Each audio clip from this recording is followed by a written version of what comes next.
Hey everybody, welcome back to the Dungeon Dive. Daniel here, and welcome to the continuing deep dive into Shadows of Brimstone.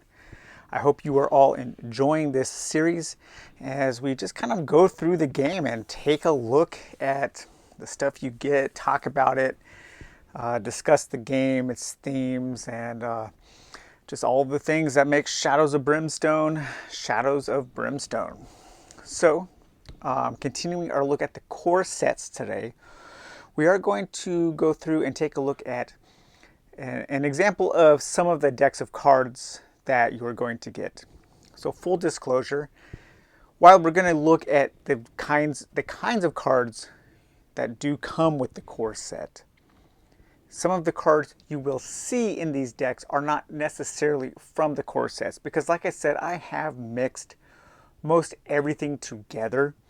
And so I have not gone and separated out all of the decks of cards from all the various expansions to do this part of the video.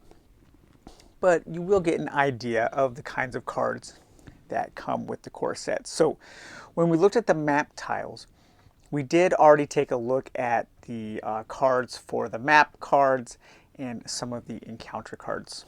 So let's take a look at some of the other decks of cards.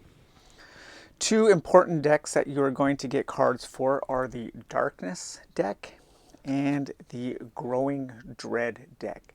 So these are both bad decks. You don't want to draw cards from this deck, especially the Growing Dread deck. The Darkness deck, these are cards that you will have to draw periodically while you are playing, and these will impact the game right away in bad ways. The Growing Dread card, these are cards that you are going to be drawing basically while you are moving down the depth track. As you move deeper and deeper into the dungeon, you will have to draw more and more Growing Dread cards. These cards are not encountered right away. As you draw these, you are going to be making a deck and setting that aside. And then you will have to face these when you reach your objective room, which is usually some kind of final encounter. And then you have to look at all of the things, all of the really bad things that are going to happen to you and your adventuring party. This red lotus symbol right here, that signifies that it's from the Forbidden Fortress core set, or possibly a Forbidden Fortress expansion. The ones without that symbol are from the Old West sets. I have mixed mine together. So some of the things that will happen is horrific dread. The darkness sees with evil at the shadows all around. You begin to take on nightmarish shapes, twisting to form your worst fears. The darkness moves one step forward on the depth track. So as your party is moving one direction into the depths, the darkness is moving the other direction. And if they ever get to the end, that means that the darkness has escaped the mines or the dungeon. And then that's one way that you lose the game, if the darkness escapes before you can vanquish it. If this moves it onto a blood splatter or Growing Dread space, every hero also takes 2 horror hits that do 270 damage each. So that's going to force you to take some damage. This is Shadows from the Deep. The deepest places of the world hold the darkest secrets and the deadliest foes.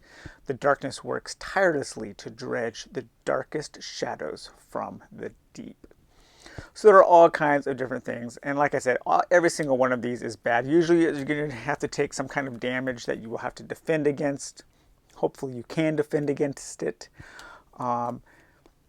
But there is a good variety, and when you reveal these, there is a way to negate the effects completely, and that is if every hero in the party spends 1 grit each. And grit is a currency that you can use to do special things, and we'll take a closer look at grit a little later. Then the Darkness deck. This is a cool deck because this is bad stuff that happens to you right away. But what's really cool about this deck is just all of the different art. The art on these darkness cards is really good, and there is a ton of different different paintings that were used. So this is kind of like one of the, I say this is one deck that really showcases the art. And I believe, so again, all the ones with the Red Lotus are from the Forbidden Fortress expansion, and the ones without it are from one of the Old West expansions, or one of the Old West core sets. So you will get some of these, some of both of those cards in each core set. Another group of cards that you're going to get are gear cards. So gear, these are your regular loot cards. These are the loot, the equipment, the gear that you're going to be getting when you're in the normal world for each set. So either like the mines, or the Forbidden Fortress, or the canyons if you are playing Blasted Wastes. And these will be your kind of normal items, although some of them are also kind of magical, because everything in this game can be infused with Darkstone to give it magical properties. And so these are all the different kinds of things you're going to find. You know, there are runes, tonics, this really crazy looking armor here that is really heavy. I have never come across this armor before. That is from one of the expansions. A telescope. There are ally expansions, and we are going to be taking a look at it. And you can actually find an ally as a random loot draw, which is kind of cool. You can find a dude just hanging around, or possibly a donkey. But these are the kinds of items, more mundane items: ropes, journal pages, dynamite, a dusty poncho, a bowler hat, knuckle dusters. So yeah, it's a good example of the kind of gear cards you're going to get in your core set, just kind of normal items. And then that was just a few from the Old West sets. And then there are also, these are all of the gear cards so far that I have for Forbidden Fortress, which is quite a few. Not as many as the Old West, but again, there's not as many expansions out for that. But same kinds of things: runes, sake, Mark of the Oni, allies. I do have the ally expansion mixed in for the Old West. Nunchaku. You can get banners that you can carry into battle. Tansu chests, Zen bow, a watchman's bow, a grappling hook, a Kuma mask. So there is armor, and there's armor in the game that helps prevent against corruption. There's armor that helps prevent against physical attacks, and there's also armor that helps prevent against spiritual attacks. And each one of those will require a d6 roll to prevent damage. So there is a lot of d6 rolling back and forth when you are taking damage. So one of the most fun groups of decks to draw from when you get to are the artifacts. And these are the kind of like the really special items. Each setting has its own deck of artifacts. So when you are in the mines, you will be drawing from a mine artifact deck when you are able to draw an artifact. And these are where the gear starts to get really super cool. It's otherworldly, it's alien, it's supernatural, magical. And I love how every single item has its own cool piece of art. It would be nice if there was a little bit of lore written on each one. Sometimes there is, but usually not. You kind of have to use your imagination. Now, sometimes when you draw an artifact from one set, it will actually tell you to draw an artifact from another set that you own, because you will get this card in that expansion. And so that's kind of like signifying that the worlds are connected. You know, there's these thinnies in between the world, and these portals that things are traveling back and forth. So maybe a monster or some character from the Blasted Wastes came into the mines here and dropped an artifact that you were able to find while you were in the mines. So it's a kind of a cool way to keep the worlds connected. So those are some of the examples of artifacts you might find in the mines. And then we have, for the core set here, we have some of the artifacts for the Swamp of Jargano. Now, I believe that each setting does have its own pack of artifact cards that you can buy from the Flying Frogs web store. And these are going to be a little more themed to their setting. So kind of tribal, a parasite, a swamp parasite. Man, that is so cool. I love that. And these parasites will attach, and I think you can have them removed at the doctor's office. Some fungus, some swamp salve, serpent skin gloves, because in the swamps of Jargano there are serpent men. And then the Targa Plateau. The one thing I do really like about the Targa Plateau, the city of the ancients, is the artifacts, because they're all kind of alien and alien technology. A Troon disintegrator, hollow recording, a plasma arc, warp crystals, void crystals, frozen isopods. So yeah, lots of really cool stuff there.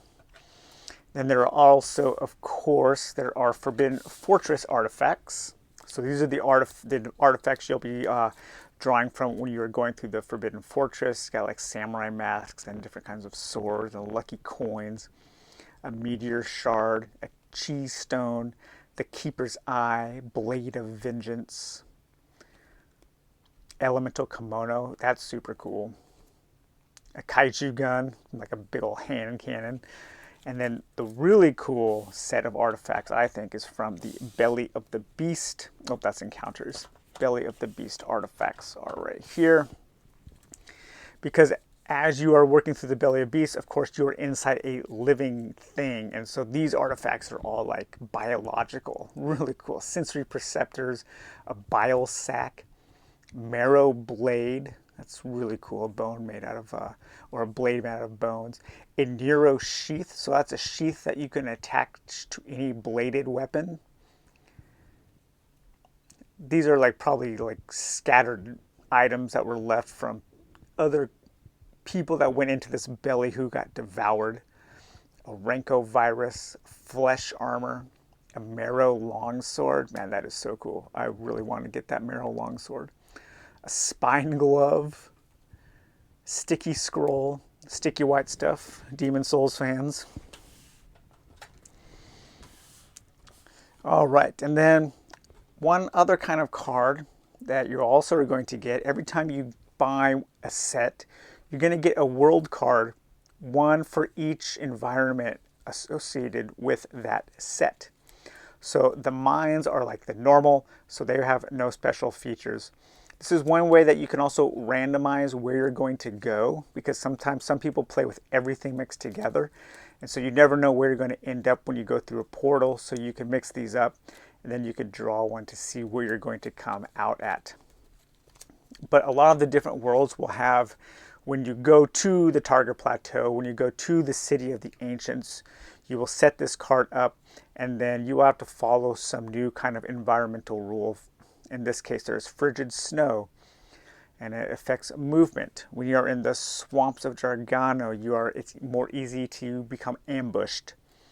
When you are in the caverns of Cinder, the heat affects you for each article of clothing that you have on.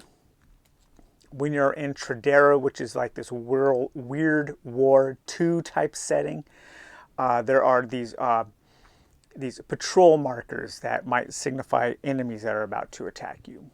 The derelict ship, which is like the sci-fi setting, you can face an interstellar horror.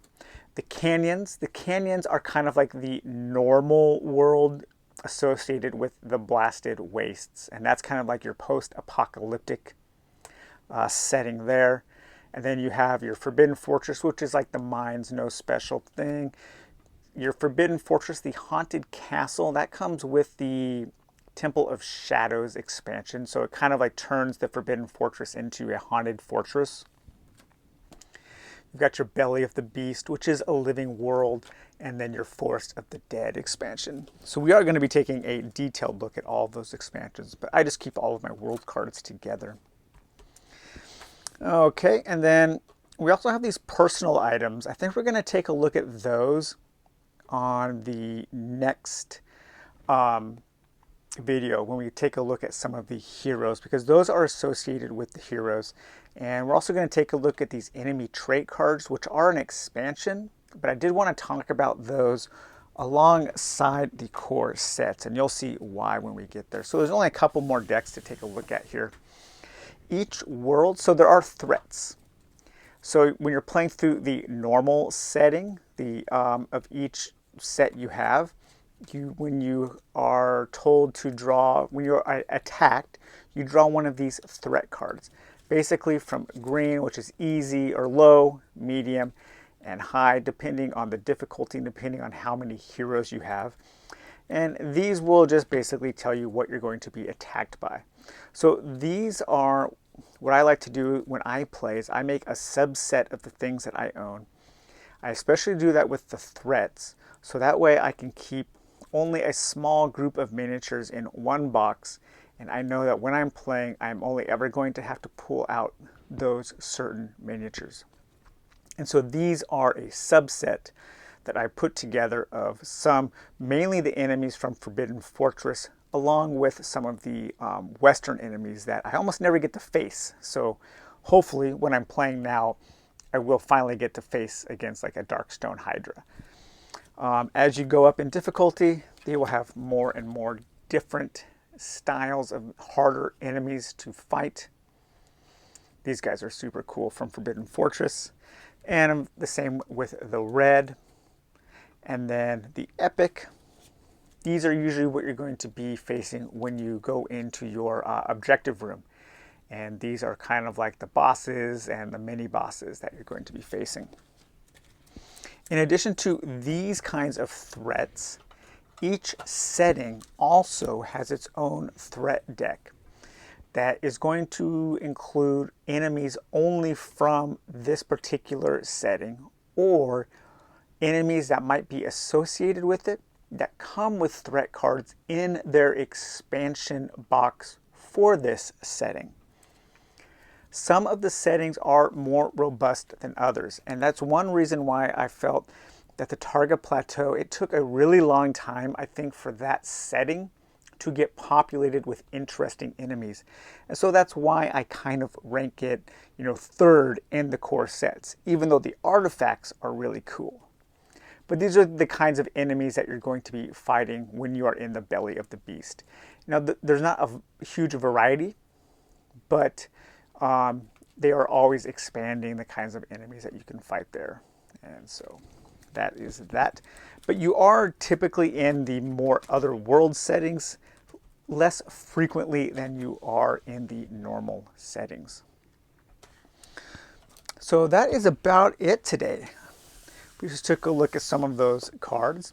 Next episode, which I think will be the final episode for the core sets, we will take a look at some of the heroes and some of the monsters, the enemies that are available.